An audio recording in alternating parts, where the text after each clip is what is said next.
لیکن وہ سب کو بتاتی ہے. تو بھائی اتنی قیمتی چیز اور تو چھوڑ کے میں کبھی جلسے سے دیر سے آتا تھا نا، اب تو جاتا نہیں زیادہ جگہوں پہ. کوشش کرتا ہوں کہ چلو ماحول کے مطابق، تھوڑا خشک آدمی ہوں تو ہر جگہ سیٹ نہیں ہو پاتا، اس لیے کم جاتا ہوں. تو کبھی رات کو آتے تھے نا دیر سے، میری اماں جی شوگر کی مریض تھیں، تو میں چھوٹے بھائی کو فون کرتا تھا کہ اماں جی سو گئے کہ نہیں سو گئے.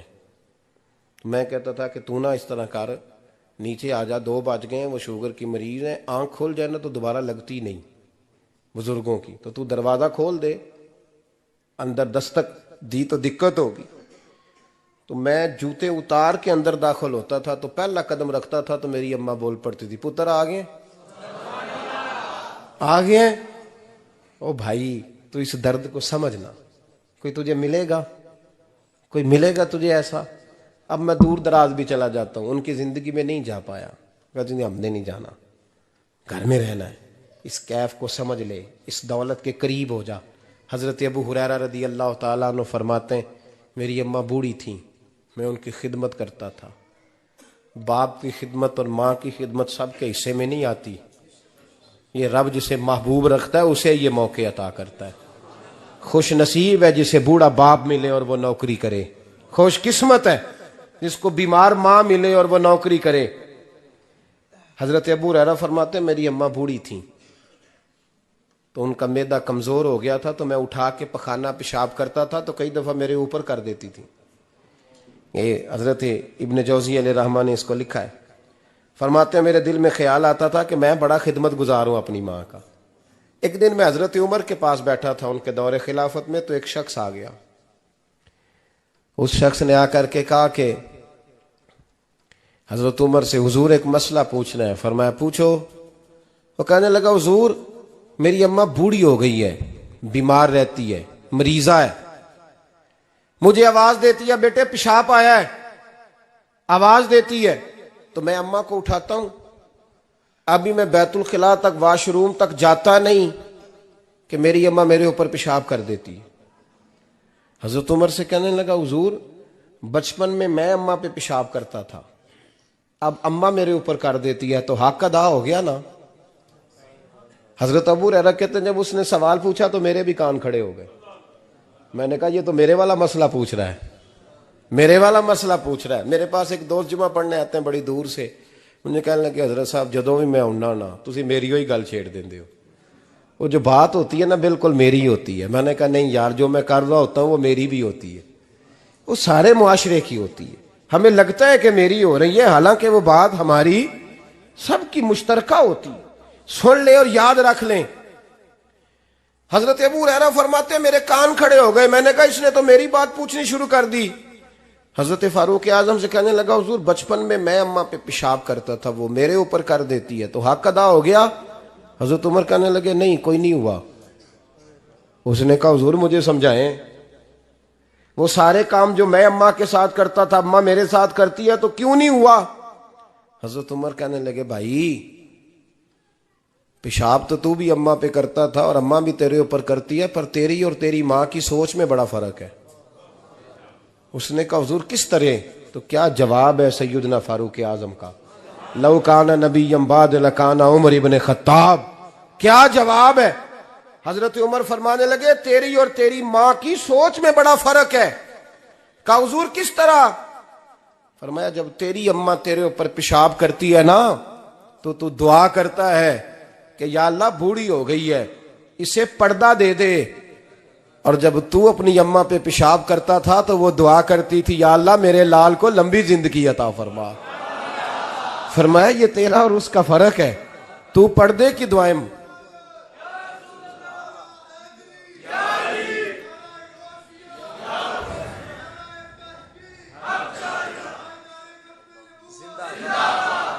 سنے عزیزو، کہا جب تیری اور تیری ماں کی سوچ میں، اور نبی پاک صلی اللہ علیہ وسلم نے فرمایا ہے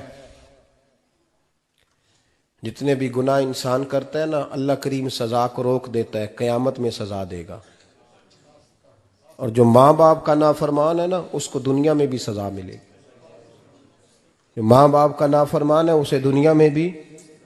آپ یقین کریں بچے تھوڑا سا پڑ جاتے ہیں بیچارے تو ماں باپ سے کہتے ہیں ابا جی تسی پرانے دور دے ہو تانوں کی پتا ہوئے اور تجھے پتہ ہی نہیں بھائی تجھے خبر ہی نہیں یہ پرانے دور کے نہیں تو بیوقوفوں کے دور کا ہے تو سمجھ یہ کوئی تعلیم ہے اکبر الہآبادی نے کہا تھا ہم ایسی لاکھوں کتابیں قابل ضبطی سمجھتے ہیں ضبط کرنے کو دل کرتا ہے ہم ایسی لاکھوں کتابیں قابل ضبطی سمجھتے ہیں جن کو پڑھ کے بیٹے باپ کو خبتی سمجھتے ہیں بات ہے کرنے والی ماں اور باپ اتنا بڑا درجہ ہے اور بھائی سن لو اور اس بات کو یاد رکھنا دنیا میں سیابی ہونے سے بڑی ولایت کوئی نہیں سارے ولی غوث کتب ابدال مل کے بھی سیابی کے قدموں کی خاک تک کو نہیں پہنچ سکتے لیکن حضرت اویس کرنی سیابی نہیں بن سکے صرف اپنی اماں کی وجہ سے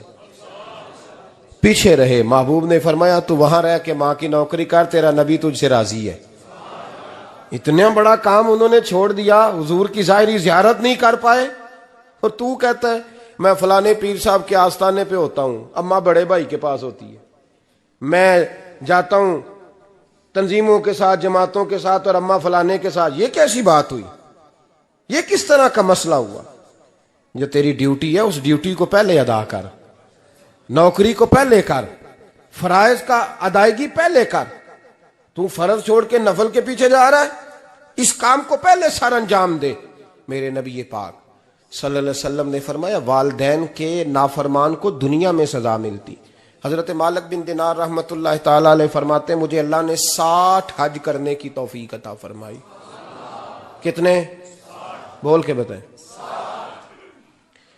جس بندے کے پاس اتنے پیسے ہوں کہ حج پہ جا سکے آ سکے اور جتنے دن رہنا ہے گھر والوں کو خرچہ دے سکے اس پر حج کرنا فرض ہے پتہ ہے آپ کو اس پہ حج کرنا اس لیے بیان کر رہا ہوں کہ حج کی درخواستیں جا رہی ہیں ہم پتہ کیا کہتے ہیں ہم کہتے ہیں بچے بڑے ہوں گے شادی کروں گا پھر جاؤں گا یہ کس نے فتویٰ دیا ہے یہ کس سے آپ نے پوچھا ہے وہ جب بڑے ہوں گے ان کی شادی کی چیز اس وقت آپ پہ فرض ہوگی ابھی جو فرض ہے اس کو ادا کریں اور یہ ترمذی شریف کی حدیث ہے یاد رکھ لیں نبی پاک صلی اللہ علیہ وسلم نے فرمایا جس پر حج فرض تھا اس نے کیا نہیں بغیر حج کیے مر گیا یا یہودی ہو کے مرے گا یا عیسائی ہو کے مرے گا اتنا بڑا حکم ہے حج کے حوالے سے لیکن لوگ انتظار کرتے رہتے ہیں پتہ نہیں کس چیز کا جب آپ کو اللہ موقع دے ہمت دے تو پہلی فرصت میں یہ فریضہ ادا کریں یہ ضروری کام ہے حضرت مالک بن دینار فرماتے میں نے 60 حج کیے ایک حج کے موقع پر میں نے بڑا رش دیکھا لاکھوں کا اجتماع ہوا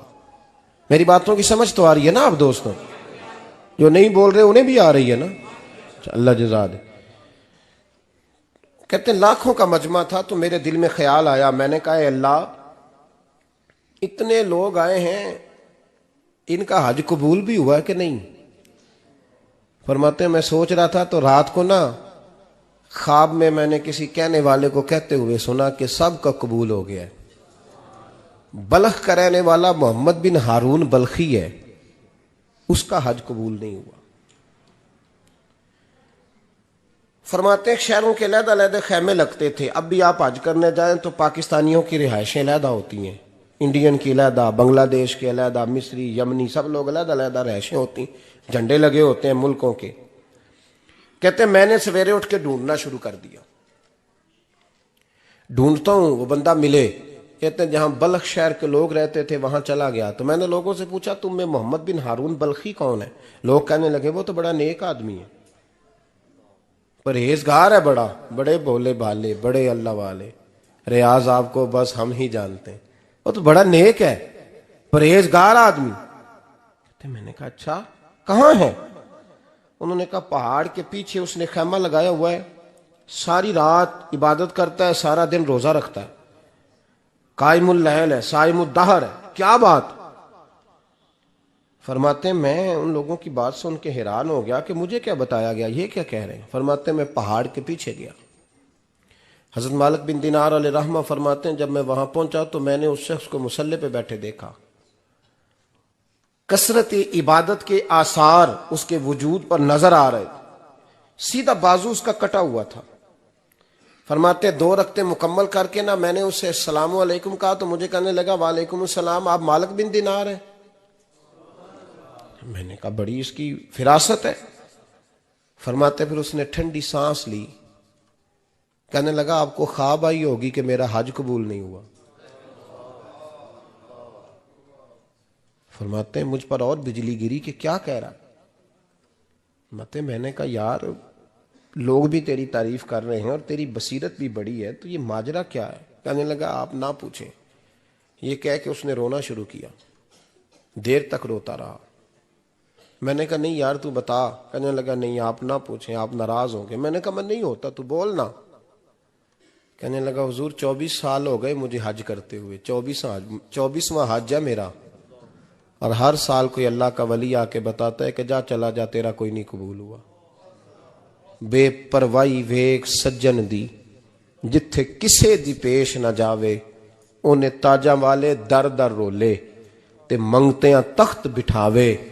آزم کسے نو کارا ملدا ہی کوئی کعبے و خالی آوے. کہتے ہیں اس نے مجھے کہا حضور 24واں حج ہے, ہر سال کوئی بتاتا ہے. میں نے کہا تیری غلطی. کہنے لگا میں اپنی ماں کا نافرمان. میں نے کہا واقعہ کیا ہوا؟ کہنے لگا حضرت اللہ نے مجھے دولت دی, مال دیا, زمینیں دی, تو میں عیاش ہو گیا. آپ یقین کریں اللہ لوگوں کو مال دیتا ہے تو وہ سمجھتے ہیں میری چلاکی سے آیا ہے, میں تیز بڑا تھا اس لیے آیا ہے.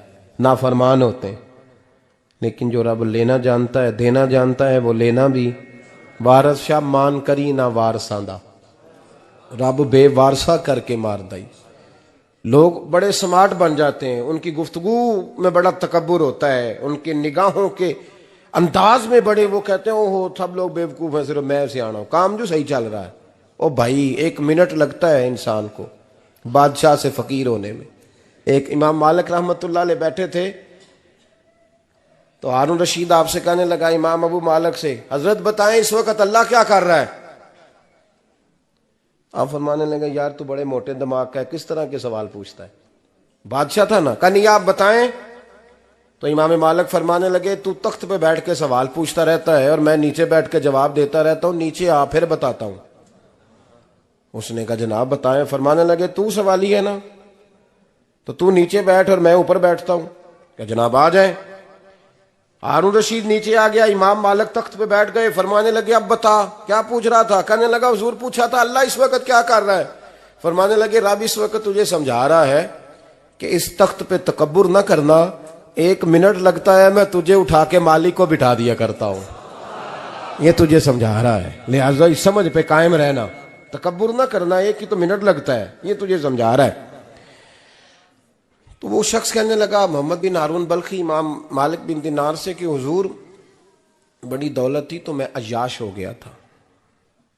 رمضان کا مہینہ تھا, اماں تندور میں روٹیاں لگا رہی تھی, میں شراب پی کے گھر آ گیا. ہمارے ہاں یہ بھی فیشن ہے نا, اب مہندی والے دن چودھری صاحب کے ڈیرے پہ جوان شراب پیتے ہیں, تو پوچھتے ہیں حاجی صاحب آپ تو حاجی بھی ہیں, تو ڈیرے پہ منڈے کیا کرتے رہے؟ کہتے میں ڈیرے تے تھا مینوں نہیں پتا, وہ کار لگے سن. حاجی صاحب آپ کو سارا پتا ہے, اور اللہ آپ سے پوچھ لے گا. یہاں تو کوئی آدمی چپ کر جائے گا آپ کے قلوں کی وجہ سے, لیکن عرش کے مالک کو بھی تو جواب دینا ہے کہ نہیں. کیا طریقہ ہے دیکھیں نا, کل والے دن محفل اور مہندی والے دن اللہ سے صرف دکھوں کا رشتہ ہے, رسول اللہ سے صرف غموں کا رشتہ ہے. اگر تو نے ڈھول ڈمکا شور شرابہ کیا ہے شادی والے دن, تو کل والے دن بھی بجا, تیرا پتہ چلے. جنازے پہ بھی بجا. کیا تماشا ہے؟ مذہب صرف رسم ہے, ضرورت ہے. کوئی مر گیا تو قرآن پاک کھول لو, باقی جو مرضی کرو. حج بھی کیتی جاندے ہو, لہو بھی پیتی جاندے ہو, کھو کے مال یتیماں دا پیج مسیتی جاندے ہو, پھٹ دلاں دے سیندے نہیں, ٹوپیاں سیتی جاندے ہو, نفس تے چھری پھیر دے نہیں, بکرے کیتی جاندے ہو, فرض پلائی بیٹھے ہو, نفلا نیتی جاندے ہو. او دسو تے سی بلے نو اے کی کچھ کیتی جاندے ہو, او دسو تے سی بلے شاہ نو کی کچھ کیتی جاندے ہو. کوئی طریقہ ہے؟ کول شریف پہ مولوی صاحب تشریف لائیے گا, ابا جی کے کول ہیں, تو میں تو کہتا ہوں بجا نہ بینڈ باجے والا آج بھی, تیرا پتہ چلے کہ یہ دو کام کیسے ہوتے ہیں. تو کس طرح 2 کشتیوں کا سمجھ نہیں آتی بات کی. میں تو جاتا ہی نہیں بینڈ باجے والی شادی پہ, میں کہتا ہوں جن کو مردی پڑھا لو نے کہا, ہم سے نہیں 2 کام ہوتے. اللہ روزی دینے والا ہے. ایک ہی کرتے ہیں, دو رنگی چھوڑ کے یک رنگ ہو جا, سراسر موم ہو جا یا سنگ ہو جا, موج کرو. ہم اس چکر میں پڑتے ہی نہیں, ہم وہ راستہ ہی چھوڑ دیتے ہیں جو ہماری طبیعت کے مطابق نہیں ہوتا. بس ختم ہو گئی بات. اس لیے غور کریں اور یاد رکھیں اس بات کو. امام مالک بن دینار رحمۃ اللہ علیہ فرماتے ہیں, مجھ سے کہنے لگا پیسے آئے تو میں عیاش ہو گیا. رمضان کا مہینہ تھا, عصر کے بعد میری اماں افطاری کی تیاری کر رہی تھی. میں گیا, میں نے کہا شراب پی ہوئی, اماں روٹی دے. تو اماں کہنے لگی شرم کر, شرم کر, روزہ رکھا نہیں تو جنہوں نے رکھا ہے ان کا تو خیال کر. کہتے اماں کی بات کا مجھے غصہ لگا. میں کہا کرتا ہوں بد نصیب ہے وہ بیٹا جس کا باپ اس سے بات کرتے ہوئے ڈرتا ہے کہ پتہ نہیں کہاں سے بولے گا. بد نصیب نہیں وہ بیٹا جس کی ماں اس سے بات کرتے ہوئے سہم جاتی ہے کہ پتہ نہیں کون سی بولی بولے گا. بد نصیب نہیں کہ ماں باپ بھی جس سے کھول کے بات نہ کر سکیں. حضرت مالک بن دینار سے کہنے لگا اماں نے جب کہا نا شرم کر تو مجھے غصہ آیا, میں نے ماں کو تھپڑ مارا اور میری ماں جلتے ہوئے تندور میں گری. لوگوں نے مجھے پکڑ کے اندر بند کر دیا کمرے میں. ساری رات میں شور سنتا رہا پر نشے میں دھوت رہا. سویرے آنکھ کھلی تو میری بیوی بیگ باندھ رہی تھی. میں نے کہا کہاں جا رہی ہو؟ کہنے لگی جو ماں کا نہیں بنا میرا کیسے بنے گا. وہ میں نے کہا میری اماں کا, وہ تو لوگوں نے رات کو دفن کر دی جنازہ پڑھ کے. تڑپ کے کہنے لگا مجھے کیوں نہیں بتایا؟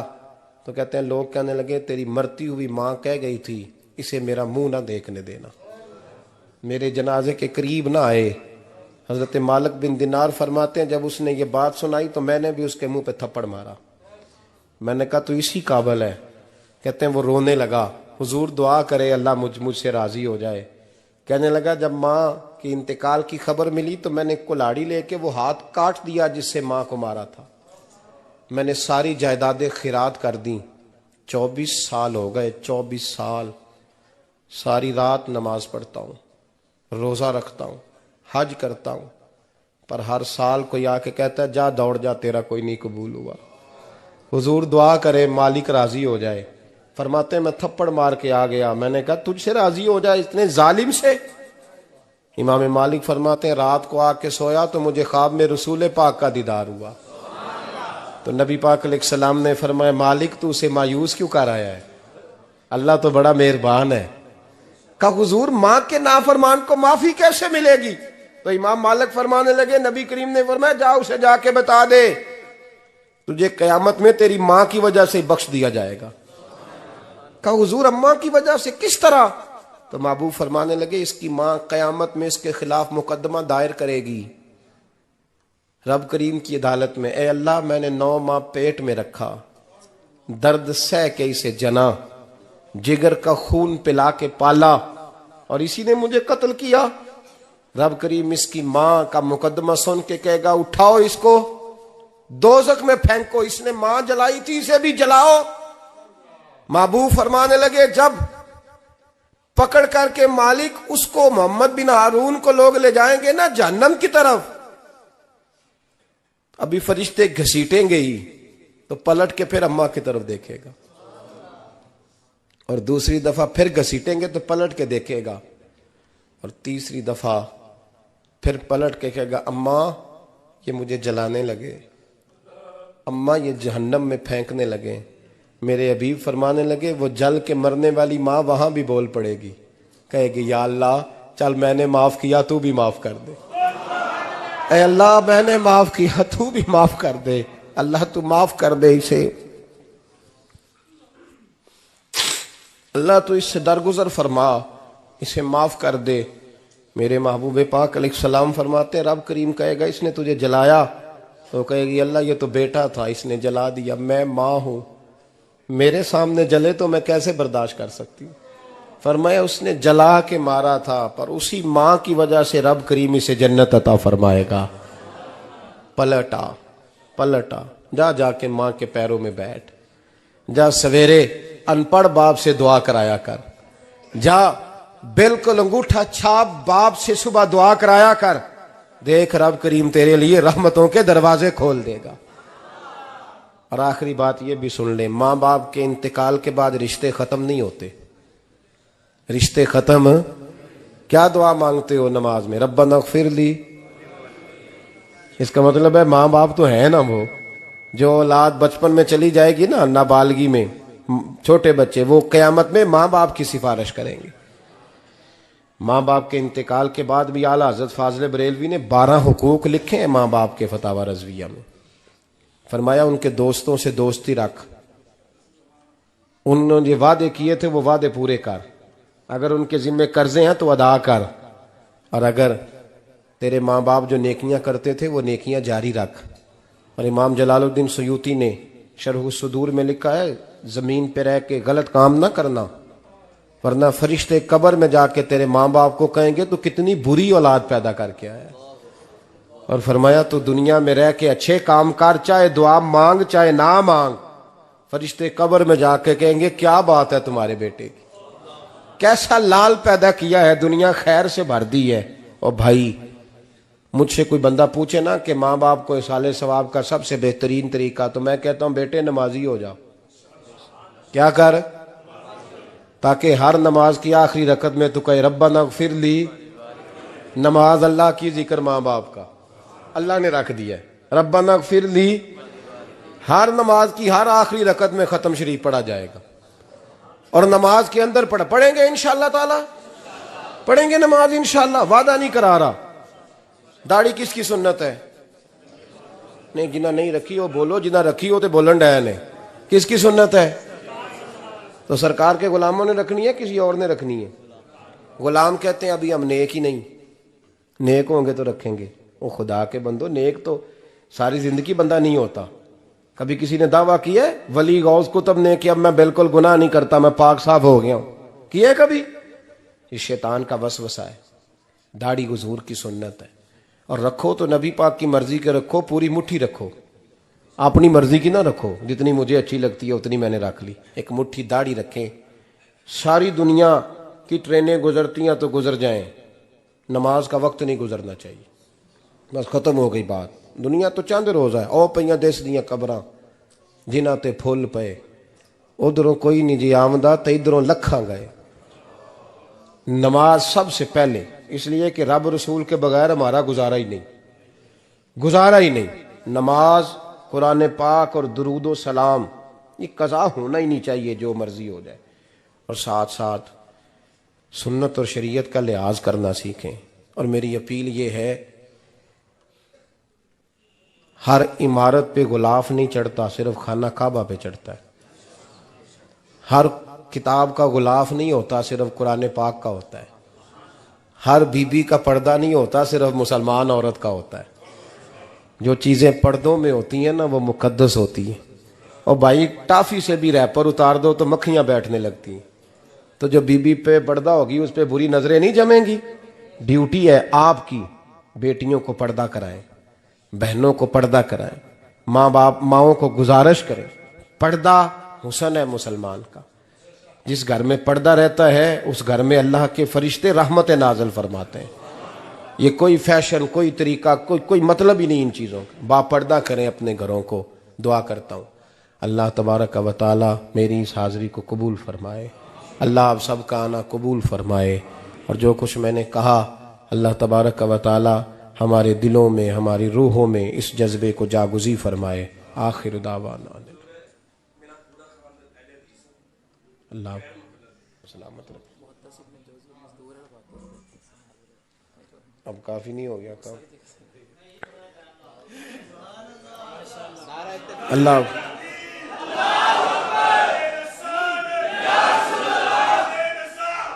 انشاءاللہ جاری رہے گا. لبیک یا رسول اللہ. بارک اللہ تعالی. سنیں جی، ایک بات کرنے کو سامنے کہا ہے، میں کر دیتا ہوں. میں تقریر بھی اتنی کرتا ہوں 35-40 منٹ کی، یہاں تو کچھ زیادہ ہو گئی ہے میرا خیال ہے. تھوڑی بات کرنے کی کوشش کیا کرتا ہوں. چلو میری رائے یہ ہے کہ خوراک تھوڑی ہو تو ہضم جلدی ہو جاتی ہے. ارسلان صاحب سے میں نے کہا میرا کھانا نہ پکانا. میرا موقف یہ ہے کہ محفلیں سستی کرنی چاہیے تاکہ زیادہ ہونی شروع ہو جائیں. مہنگی بڑی ہیں اس لیے میں دسیا نا ماڑا بندہ تے ہاتھ ہی نہیں نہ پاندا. تو میں کہا کرتا ہوں کہ کم سے کم خرچہ ہو. ہمارے کروڑوں روپیہ سالانہ لگتا ہے محفلوں پہ، اگر اربوں کہہ دوں تو پھر بھی بات غلط، لیکن اس کا رزلٹ ہمیں اس طرح کا نہیں ملتا جس طرح کا ملنا چاہیے۔ دیکھیں نا، آپ نے عظمت والدین پہ پروگرام کیا، میری رائے یہ ہے کہ حقوق زوجین پہ بھی ہونا چاہیے، اور شادی سے پہلے ہر بچے کو میاں بیوی کے حقوق کا پتہ ہونا چاہیے۔ بعد میں 3 طلاقیں دے کے آ جاتے ہیں، کہتے ہیں مینوں پتہ ہی نہیں سی، تو اگر پہلے پتہ کر لیں گے تو یہ تماشا نہیں لگے گا، لیکن یہ کام ہوتا نہیں۔ بہن بھائیوں کے حقوق پر بات ہونی چاہیے، یہ بڑے ضروری کام ہے، اور یہ بھی سارا میرے نبی پاک کا میلاد ہی ہے، اس لیے کہ یہ باتیں مصطفیٰ نے سکھائی ہیں ہمیں صلی اللہ ہو۔ ایک بات کہی حضرت نے، میں عرض کر دیتا ہوں۔ محدث ابن جوزی رحمۃ اللہ علیہ ایک بزرگ کے بارے میں فرماتے ہیں، وہ کہتے ہیں کہ بعض لوگوں نے تو ان کا اپنا نام لکھا ہے، اور بعض جگہ پہ ایک اور بزرگ کا ذکر ہے، اور بیان روایت حضرت محدث ابن جوزی فرماتے ہیں۔ وہ کہتے ہیں کہ میں گھر میں کوئی کام کرانا تھا، کام ہوتے ہیں نا چھوٹے موٹے گھر میں، تو فرماتے ہیں میں مزدور لینے گیا بغداد میں، چوکوں پہ مزدور ساری عمر کا مزدور ہی ہے نا بیچارہ، امیر تو امیر تر ہوتا جا رہا ہے اور غریب غریب تر ہو رہا ہے۔ ہمارے تو پیر بھی لوگوں کو کہہ رہے ہیں فقیر ہو جاؤ، خود امیر ہوتے جاتے، خود روز بروز امیر ہو رہے ہیں، دنیا کو کہہ رہے ہیں فقیر ہو جاؤ۔ تم بھی تو تھوڑا فقر اختیار کرو نا بھائی، جو درس دے رہے ہو، اللہ ماشاءاللہ، سب کی بات نہیں کرتا۔ فرماتے ہیں کہ میں نا مزدور لینے گیا، بغداد کے چوک میں مزدور بیٹھے ہوتے تھے، تو میری ان مزدوروں میں سے نا ایک نوجوان بچے پہ نظر پڑی، بڑا کمزور سا وجود تھا، لیکن چہرے پر عبادت کا نشان تھا، ماتھا بتاتا تھا کہ نماز کا بڑا خیال رکھتا ہے۔ میں اس کے قریب گیا، چہرے بھی بڑا کچھ بتاتے ہیں نا، چہروں میں بھی بڑی رانائی ہوتی ہے۔ فرماتے ہیں میں قریب گیا، میں نے اس کو کہا بیٹے مزدوری کرو گے؟ تو کہنے لگا مزدوروں میں بیٹھا ہوں تو حضور مزدوری کے لیے ہی تو بیٹھا ہوں۔ تو میں نے کہا کہ چلو پھر، کہنے لگا نہیں میری کچھ شرطیں۔ میں نے کہا بتاؤ؟ کہنے لگا پہلی شرط یہ ہے کہ لوگ 4 دینار دیہاڑی لیتے ہیں، میں 3 دینار لوں گا۔ میں نے کہا یار بھائی تو بڑی بہترین ہے، باقی بھی اس طرح کی رکھ لے۔ اس نے کہا حضور دوسری شرط یہ ہے کہ میں آپ کی مکمل بات مانوں گا، لیکن جب اذان ہو جائے گی پھر آپ کی نہیں سنوں گا۔ تیسری بات اس نے یہ کی کہ حضور میں آپ کے گھر میں کام کروں گا پر آپ کے کسی سوال کا جواب نہیں دوں گا۔ کہتے ہیں میں نے کہا یار تو بڑا عجیب ہے، شرطیں تو مالکوں کی ہوتی ہیں۔ کہنے لگا جی بہرحال میں شرطیں لگا کے جاتا ہوں۔ فرماتے ہیں میں اسے گھر لے آیا، کام میں نے اس کو بتایا، تو جو کام مزدور سارے دن میں کرتا ہے نا، اس نے 2 گھنٹے میں ہی کر دیا۔ ہمارے مزدور سگریٹ پینے میں بھی تو آدھا گھنٹہ لگاتے ہیں نا، وہ چائے پینے جائیں تو پونا گھنٹہ وہاں، ان کو بھی تو دیانتداری کرنی چاہیے کہ نہیں کرنی چاہیے؟ نے معاہدہ کیا ہے نا جی، تو پورا اترنا چاہیے نا۔ کہتے ہیں 2 گھنٹے میں، اب کام جب بندہ شروع کراتا ہے تو کام اور نکل آتا ہے۔ کہتے کام میں نے اس کو اور بتا دیا، وہ کرنے لگا۔ اس نے مٹی نکال کے رکھی تھی باہر رستے میں، تو اذان ہو گئی زور کی، اس نے وہیں کدال چھوڑی کئی اور چلنے لگا۔ تو میرا بیٹا کہنے لگا اس کو ذرا برابر کر دو۔ کہنے لگا چپ کر جا، تیرے باپ سے بات ہوئی تھی، جب اذان ہوتی ہے تو میں کسی اور کی نہیں سنتا، صرف اللہ رسول کی سنتا ہوں۔ کہتے ہیں مسجد چلا گیا، نماز پڑھ کے آیا تو دوپہر کا وقت تھا۔ میری بی بی کہنے لگی اس کو کھانا کھا لے۔ کہتے ہیں ہم نے کہا کھانا کھا لو، تو کہنے لگا میں نے روزہ رکھا ہوا، رمضان بھی نہیں تھا، نفلی روزہ رکھا ہوا۔ فرماتے ہیں شام ہوئی، میں نے 3 دینار دیے، تو میں نے کہا تیرا نام کیا ہے؟ کہنے لگا میں نے آپ سے کہا تھا میں کسی سوال کا جواب نہیں دوں گا۔ تو وہ چلا گیا۔ اگلے دن میں پھر لینے گیا اسے، کام کچھ اور نکل آئے، تو لوگوں نے بتایا وہ صرف ہفتے والے دن آتا ہے۔ میں نے کہا کیوں؟ کہنے لگے جی وہ کہتا ہے میرا ہفتے کا خرچہ 3 دینار ہے، جب 3 دینار کما لیتا ہوں تو باقی سارا ٹائم اللہ رسول کی ذکر میں گزار دیا کرتا ہوں۔ فرماتے ہیں عجیب۔ اگلے ہفتے میں پھر لینے گیا، میں نے پورا ہفتہ انتظار کیا کہ کام اسی سے کرانا ہے۔ میں جب گیا تو میں نے کہا چلو، کہنے لگا میری شرطیں یاد ہے نا؟ اور میں نے کہا یاد ہے بھائی، ساتھ چل۔ فرماتے ہیں کام کرایا، 2-3 ہفتے وہ آتا رہا۔ ایک ہفتے میں گیا تو لوگوں نے کہا حضور آج نہیں آیا، کیوں؟ کہنے لگے بیمار ہو گئے۔ کہاں گھر ہے؟ کہنے لگے بغداد کے قبرستان کے پیچھے جو کچی آبادی ہے اس میں رہتا ہے۔ فرماتے میں گیا، دروازے پہ دستک دی تو کہنے لگا حضور آپ ہیں؟ دروازہ کھلا ہے، آ جائیے۔ فرماتے ہیں میں اندر گیا تو میں نے کہا تمہیں کیسے پتا چلا میں آیا ہوں؟ کہنے لگا حضور اللہ والے ہو آپ نہیں آنا تھا، ورنہ امیر تو غریبوں کا پتہ لینے کوئی نہیں آتے۔ کہتے ہیں میں قریب گیا تو کہنے لگا میں آپ کا انتظار کر رہا تھا، تیز بخار ہے، تپ رہا۔ جیب سے کچھ پیسے نکالے، کہنے لگا یہ پیسے رکھ لیں۔ ایک انگوٹھی نکالی، کہنے لگا حضور آج رات کو میرا انتقال ہو جائے گا، ان پیسوں کا کفن خرید کے صبح جنازہ پڑھ کے مجھے دفن کر دینا، اور جب دفن کرو تو یہ انگوٹھی لے کے عصر کے بعد ہارون رشید کے پاس جانا، آپ اسے کہنا میں نے ملنا ہے پر وہ آپ کو ٹائم نہیں دے گا، آپ اس کو آواز دیجئے گا کہ تیری ایک امانت ہے میرے پاس، پھر وہ آپ سے ملے گا تو انگوٹھی دے دیں، پھر آپ میری طرف سے فارغ ہیں۔ حضرت فرمانے لگے تیرا نام؟ اور کہنے لگا حضور وقت تھوڑا ہے، آج رات میں نے جانا ہے، بڑی لمبی معافی مانگنی ہے رب کریم سے، اگر مناسب سمجھے تو مجھے اپنے رب سے تنہائی کرنے دے۔ فرماتے ہیں میں آ گیا اور اس کی باتوں نے مجھے ساری رات سونے نہیں دیا۔ فرماتے ہیں صبح بڑی مشکل سے سورج نکلا، میں گیا دروازے پہ ہاتھ رکھا تو دروازہ کھلا ہوا تھا، اندر داخل ہوا تو خوشبوئیں میرا استقبال کر رہی تھی، جب چہرے سے کپڑا ہٹایا تو اس کا تو انتقال ہو چکا ہے، انتقال ہو چکا ہے، ایسے جیسے کسی کا دیدار کر کے سویا ہے۔ کہتے میں تو 2 آدمی لے گیا تھا جنازے پہ، پر پتہ نہیں دنیا کدھر کدھر سے آئی، کہاں کہاں سے، اکھاں جدو میٹیاں زمانہ مینو روے گا، اپنا تے اپنا بیگانہ مینو روے گا، اپنا تے اپنا۔ اور میاں صاحب نے کہا تھا بعد مرن دے مکھڑا میرا ہو جاوے جے تازہ، پھر سمجھ لینا محبوب میرے نے آن پڑیا جنازہ۔ اور کسی اردو کے شاعر نے کہا تھا میرے مرنے پہ ہر سو شور مچ جائے گا دیکھو گے، اللہ کو میرے مرنے پہ ہر سو شور مچ جائے گا دیکھو گے، کہنے الوداع سرکار خود تشریف لائیں گے۔ فرماتے ہیں میں تو 2 بندے لے گیا تھا پر پتہ نہیں مخلوق کہاں کہاں سے آئی، جنازہ پڑا، دفن کیا۔ ہارون رشید کے پاس میں عصر کے بعد گیا، میں نے بلانا چاہا پر بادشاہ تھا، میری طرف دیکھا ہی نہیں۔ میں نے اس کو کہا تیری ایک امانت میرے پاس ہے۔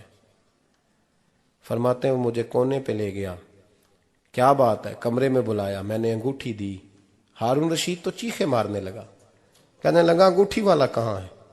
میں نے کہا وہ تو انتقال کر گیا۔ کہنے لگا مجھے قبر پہ لے چل۔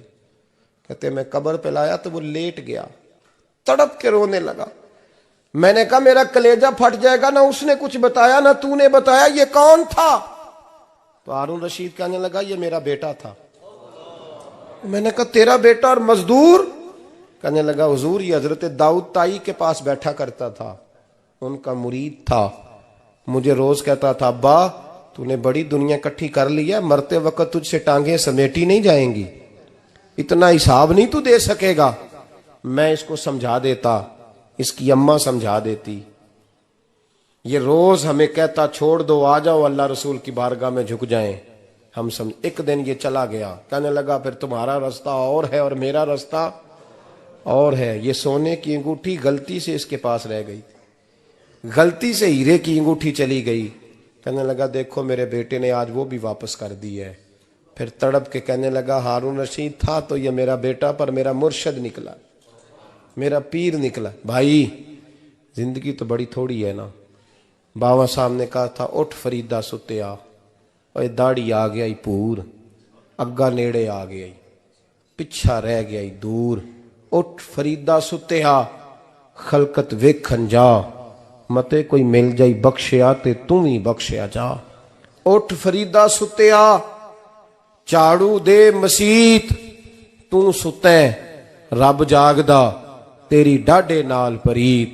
میرا رب ہمیں بھی اپنی بارگاہ میں قبول فرمائے۔ آخر دعوانا ان الحمدللہ۔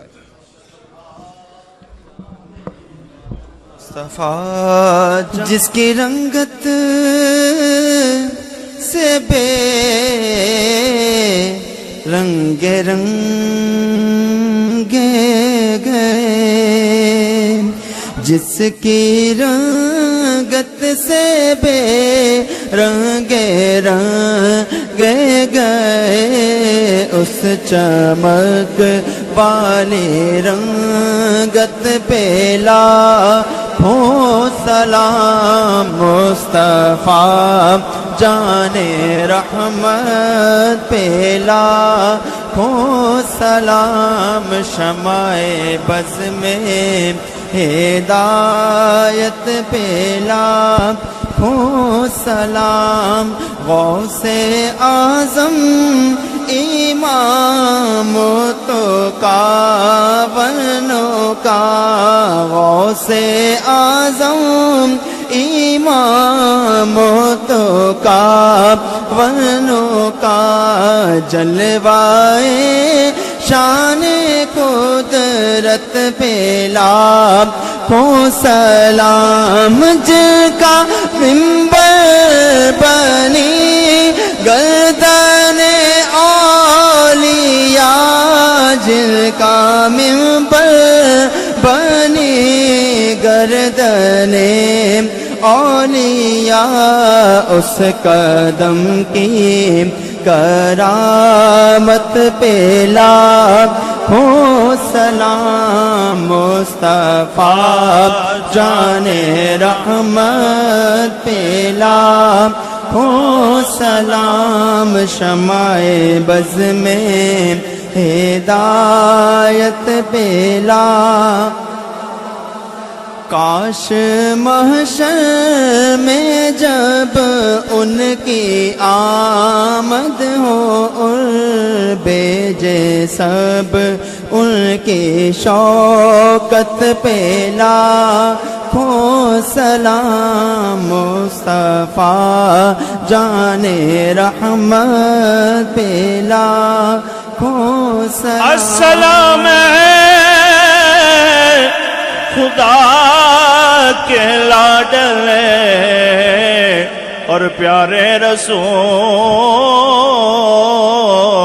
اور یہ سلام آج زانا او قبول ایک دفعہ سورہ فاتحہ 3 دفعہ سورہ اخلاص اول آخر درود پاک پڑھے اللہم صلی علی محمد الحمدللہ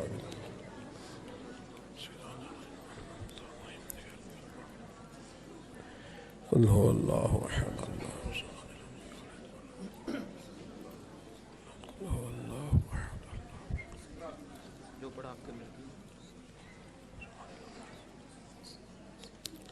اللہم صلی علی سیدنا و مولانا محمد معدن الجود والکرم وآلہ وبارک وسلم ربنا آتنا فی الدنیا حسنة وفی الآخرة حسنة وقنا عذاب النار مولا جو کلمات خیر پڑھے اس محفل پاک میں جو ذکر اذکار ہوا اپنی بارگاہ ناز میں قبول فرما تیرے پیارے حبیب سید عالم صلی اللہ علیہ وسلم کی بارگاہ عالی مرتبت میں پیش کرتے ہیں اپنے فضل سے قبول فرما حضور علیہ السلام کے والدین طیبین آپ کے آبا و اجداد تمام انبیاء کرام تمام صحابہ تمام اہل بیت تابعین تبع تابعین علماء محدثین مفسرین ائمہ مجتہدین سلاسل طریقت کے بزرگان دین اللہ جتنے مسلمان صاحب ایمان آج تک دنیا سے گئے سب کی بخشش مغفرت فرما بالخصوص ارسلان صاحب کے والد گرامی اور خاندان کے دیگر تمام بزرگوں کی ارواح کو اصال ثواب ہے اپنے فضل سے قبول فرما اللہ قبروں کو روشن فرما ان کی آخرت کی منزلیں آسان فرما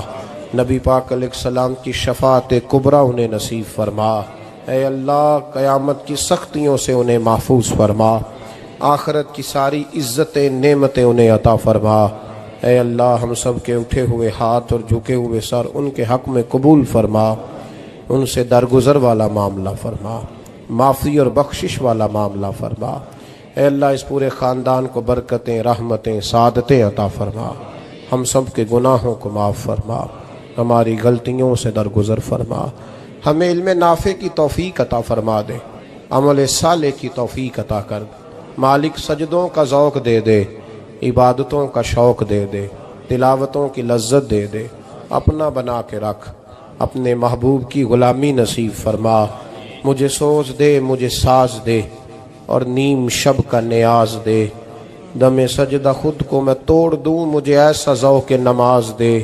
میں تیری بہار کا پھول ہوں، میں کھلا بھی ہوں تو تیرے لیے، مجھے میری شاخ سے توڑ لے، مجھے اپنی زلف کا ناز دے، تڑپنے پھڑکنے کی توفیق دے، دل مرتضیٰ سوز صدیق دے۔ اے اللہ عالم اسلام کے حق میں رحمت کے فیصلے فرما، برما کے مجبوروں کی مدد فرما، کشمیر اور فلسطین کے مظلوموں کی مدد فرما، پاکستان کو استحکام اور نظام مصطفیٰ صلی اللہ علیہ وسلم کی ٹھنڈی چھاؤں عطا فرما۔ قرب و جوار سے جتنے دوست بھی آئے ہیں سب کی دلی مرادیں پوری فرما۔ اے اللہ بیماروں کو شفا دے دے، مقروضوں کو قرضوں سے رہا کر دے، تنگ دستوں کو فراخی رزق عطا فرما دے۔ رب اغفر وارحم وانت خیر الراحمین۔ اللہم انا